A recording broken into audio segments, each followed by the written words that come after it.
नौ महिना कोखमा राखी तिमीले भित्र्यायो मलाई यो संसारमा बोकी।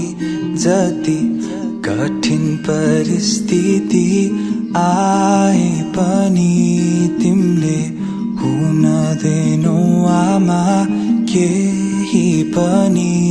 तिम्रो माया र ममता पार म सम्झिने छु जहिले तिम्रो साथ।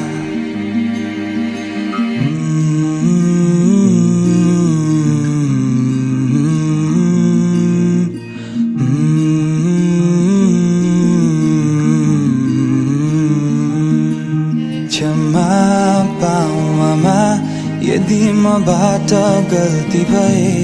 तिम्रो मायाको आभार म आजसम्म बाँचिरहे। क्षमा पाऊ आमा यदि मबाट गल्ती भए। तिम्रो मायाको आभार म आजसम्म बाँचिरहे।